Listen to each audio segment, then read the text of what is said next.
In just a few short months, a game by a little-known studio called Embark seems to have taken over the games industry. That is not my normal voice.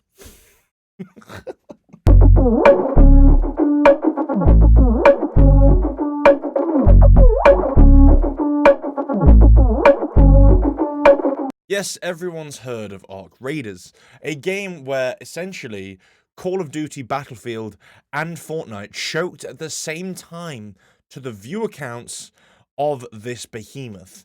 And since that game came out, and some questionable updates, the entire industry is now shaking in their boots at what Ark Raiders could do next. My curiosity is what would make it a successful continuation of a game absolutely dominating the shit out of everyone. Just call them Anastasia Steele, because Mother of God, they 50 Shades of Grey that bitch. Pretty sure Anastasia's the dom. No, she's the sub. Cut this out in post. Anyway, you've got to understand, right? When it comes to Ark Raiders and the craziness that is the entirety of the Embark universe right now, they're expanding at a rate of knots that they didn't see coming. So new maps coming in, new arcs that are questionably similar to other arcs that are already out, and a player base that is crashing their servers pretty much every week. It's a beautiful, hot mess. And I cannot tell you enough how excited I am that this could possibly work.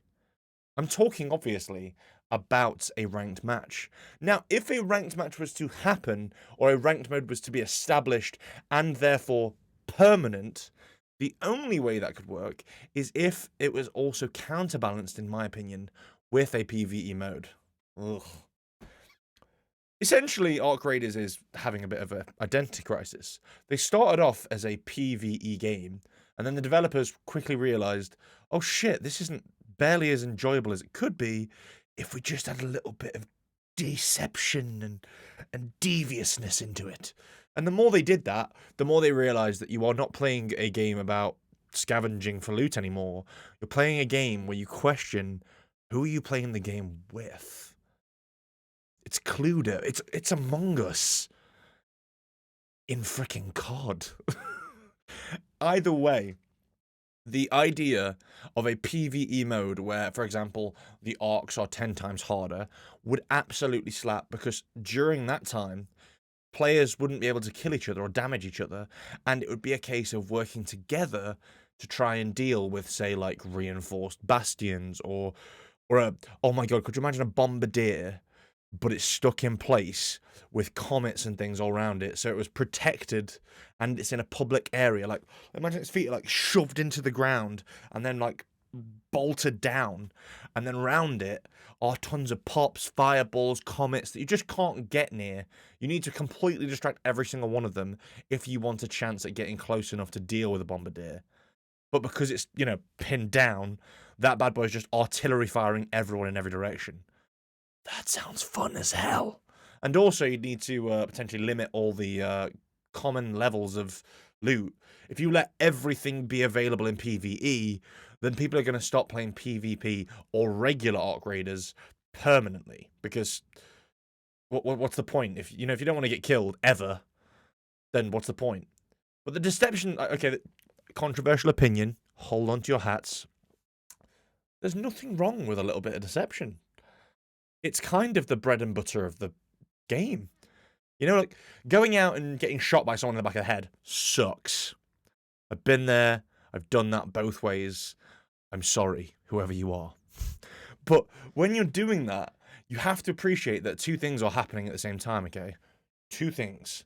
Don't swear at the camera, bro. One, which is probably the most common, you mistrust someone and then get your head blown off when you're exiting, looting, or just happen to be turning away at the wrong moment. And two, you're not anticipating that probably will happen. I had this conversation a little while ago where, let's say the lobby has 30 players overall at any given time in this big-ass map. Well, no matter how good the matchmaking is, one of those 29 is more than likely a rat. I would know. But, like, okay, no hate, no drama, no damage.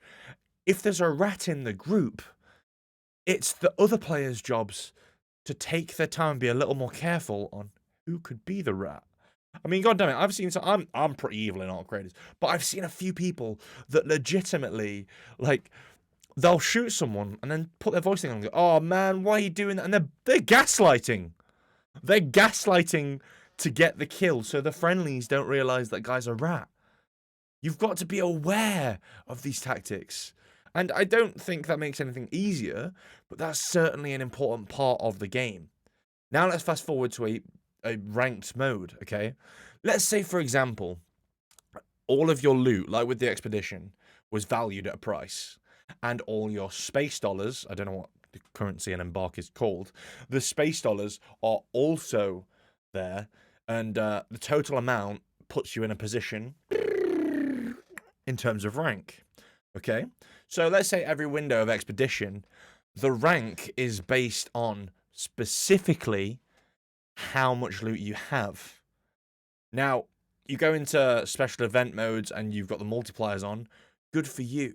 But then we add a new mechanic where either you drop a special sort of loot or extra item that signifies you've taken it from a player you killed, or we add a sort of bar or mechanic of measurement based on players we kill.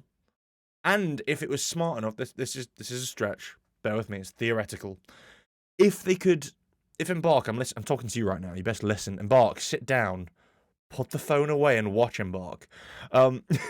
If you could just somehow measure how much of a damage translates to a kill of an enemy, and that we did it in some sort of malicious way, guy wasn't firing, we shot him, or guy was firing at us, then it becomes a self-defense thing, something like that.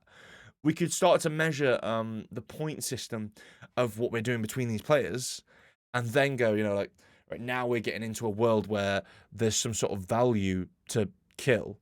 But simultaneously, this is where ranked needs to be bolted down and reinforced so it stays and works.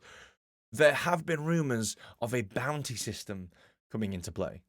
And if a bounty system came into play, you could very easily mess with that by, you're getting higher in the ranks by improving because you're killing and getting good loot. And those two scores together work in a nice little back and forth, more in the PvP side while you mirror that PvE side. Yes, I'm using the sides of the screen to reference. Shut up.